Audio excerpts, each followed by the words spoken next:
Welcome back. Kenya has named two popular tourism destinations, the coastal town of Mombasa and Kilifi, among regions at a high risk of the coronavirus outbreak.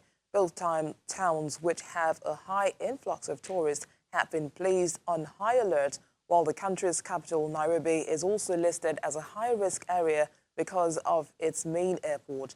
The country's head of disease surveillance says the border regions in the western and northeastern parts of the country are also at risk. Kenya, which is yet to record any confirmed case of the coronavirus, has been working to boost its economy by making tourism more attractive. South Africa now, which entered its second recession in 2 years in the final quarter of 2019, as agriculture, transport and construction contracted, highlighting the impact of power cuts on the economy. The recession is another setback to President Cyril Ramaphosa's efforts to revive the economy and stave off a downgrade of the country's sovereign debt to below investment grade by rating agency Moody's. South African President Cyril Ramaphosa says the fourth quarter data points to an underlying weakness in the domestic economy at a time when the coronavirus was affecting the global economic outlook.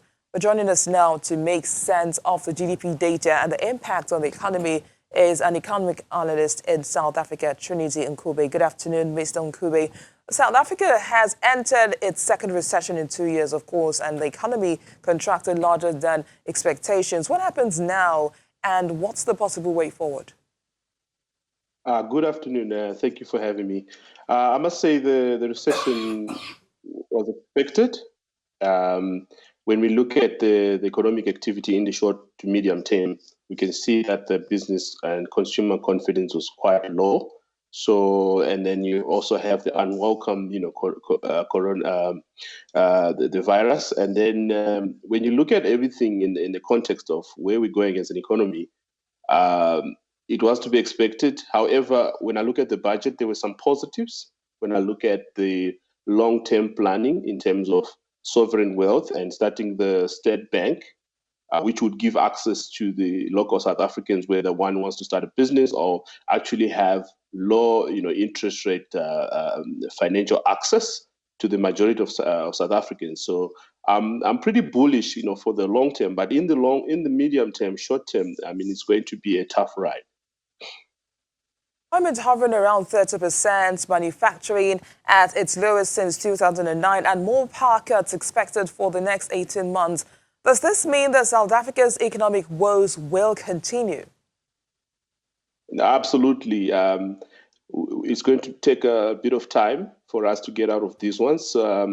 Fortunately, when you look at some of the cuts, in public sector spending that have been proposed, that should bring some relief.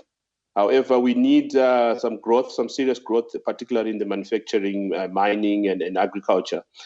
These are some of the really big, producers, as well as they take up a big share of the employment numbers. So, if we can get out of, those ones, if those sectors, if they can come up above, the recessionary threshold, then we should be getting out of the woods, hopefully in the next quarter.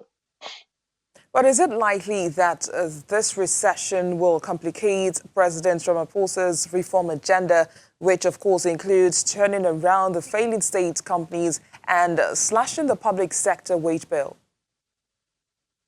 Absolutely. By his own admission, he just alluded to the fact that the job is going to be increasingly difficult. However, we shouldn't lose sight, as I alluded earlier, that his plans are more long-term.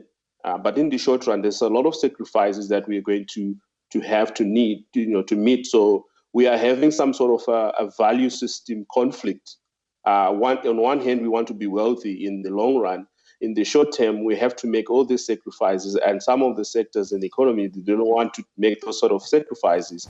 So yes, it's going to be difficult, but we have to remain vigilant and resilient at the same time. I think that was the finance minister's, message all along the budget speech, that we have to be resilient. It's going to be a tough journey ahead.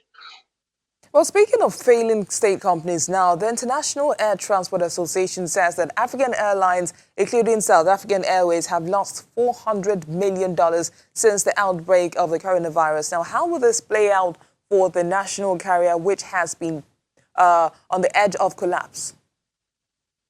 Yeah, that's one of the one of the things that I totally do not agree, with our current government continuing to pull in billions of rands in a loss-making, airline. When I look at it, I just see that it's an unnecessary expense at this point, particularly because we have to prioritize the likes of ESCOM and whatnot. So for the life of me, I don't understand why we still have SAA. And when you look at the travel at the moment, there's restrictions, as I mentioned. It's going to be incredibly difficult, to have any operational income come out of this SAA.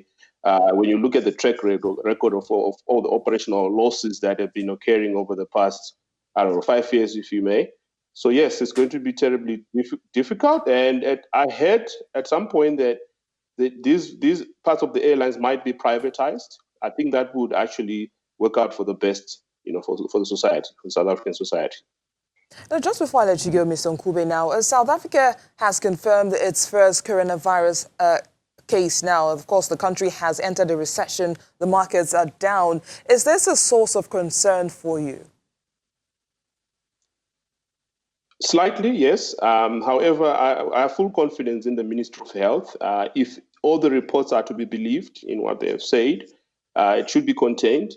However, South Africa is one of those global destinations where we're having people from over 85 countries coming in and out of South Africa. So we have to monitor this closely. Not to mention that obviously this has affected the performance of the rand against the dollar. I think we are approaching the 1:16 to the dollar, which is obviously wreaking havoc on the JSE. However, when we look at the full context of this, is some of those external factors which are exogenous to us that we do not have much control over. But what we can do is actually contain the virus, quarantine, and try and treat those people who have been identified. For the public, I think this is for you and I mean, I work remotely.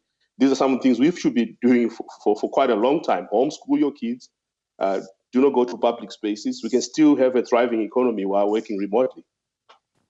South African economic analyst, Mr. Trinity Nkube, thanks for speaking with us. Thank you for having me again.